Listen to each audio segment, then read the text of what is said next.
You don't have to make a deliberate decision to end up in the wrong place. All it takes is a slow drift, a little distraction here and a little anxiety there. Suddenly you're miles from where you meant to be. The question isn't whether you're moving, it's whether you're moving in the right direction.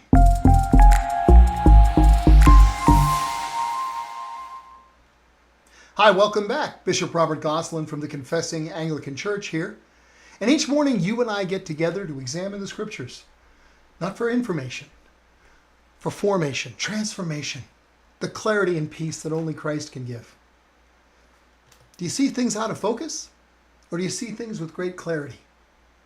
You know, you're naturally attracted to what you focus on. Focus determines direction. So here's an example. If you're driving and your attention drifts towards something, off to the side, if you're not careful, your car is going to drift with it. And if you don't catch it in time, you will end up in the ditch. You see, the key is to keep your eyes on the road. Not just on what's directly in front of you, but also far enough ahead of you to know where you're going. If you ignore what's immediately ahead, you might collide with something. But if you never look a little farther, you're going to get lost. See, movement isn't the goal of driving. I don't think I've ever gotten in my car just to drive in circles. Oh, I just need to be driving. Yeah, I didn't. Neither have you. We get into a vehicle because we want to go from point A to point B. We want to get somewhere specific. I mean, where you're going, where you want to end up, that's an important part of the journey. Today's verse tells us, cast all your anxiety on him because he cares for you. Let me tie these two thoughts together so hopefully it makes some sense. Anxiety. I mean, just the word causes a tight feeling in your chest sometimes. All the pressures that are around us, the situations that we face, they can create anxiety if we don't choose to focus on the right place. God brings his peace into our anxious world when we invite him to do so. I love the honesty of the Psalms.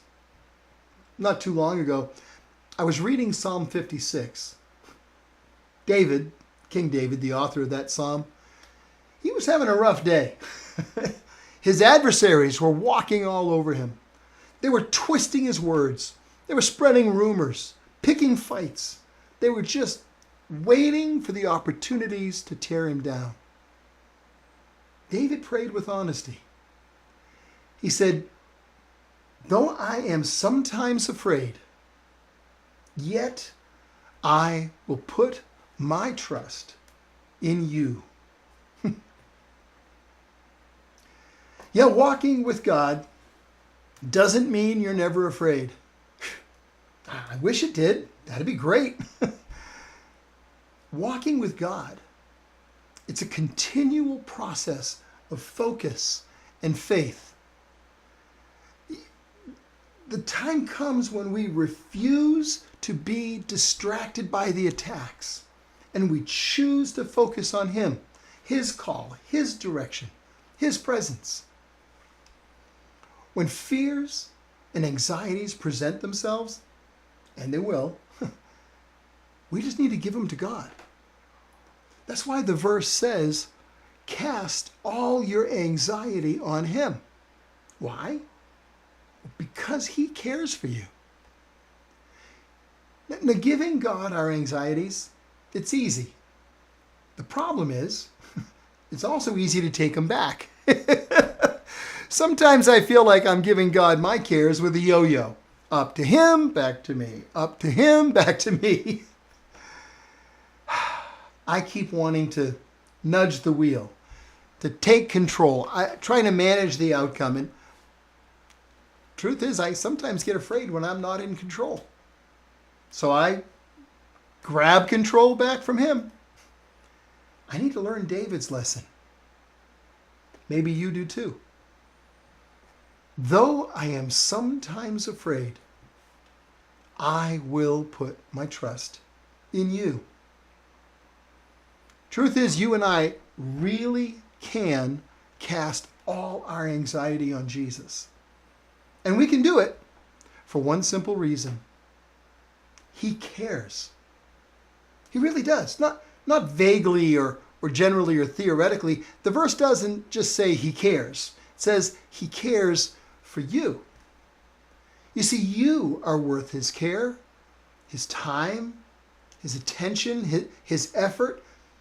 He says cast all your anxiety on him because he cares for you. So what do we focus on after we give him our anxiety? I mean, we can't just empty our minds. It's not just like, it's over. That's just how we're wired. And the answer is simple. Well, it's not easy, but it is simple. You are naturally attracted to what you focus on. As we talked about earlier, focus determines direction. So, focus on Jesus. Focus on Christ and the things that he's called you to. Focus on him. And as you do, you're going to find yourself in the safest, the most productive place you can be, the center of his will.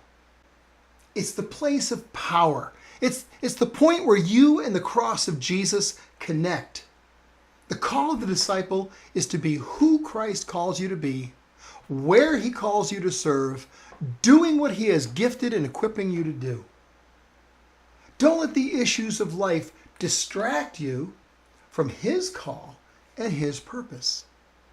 Because you and I, we're naturally attracted to what we focus on. Focus determines direction. So focus on Jesus Christ. Cast all your cares on him because he cares for you.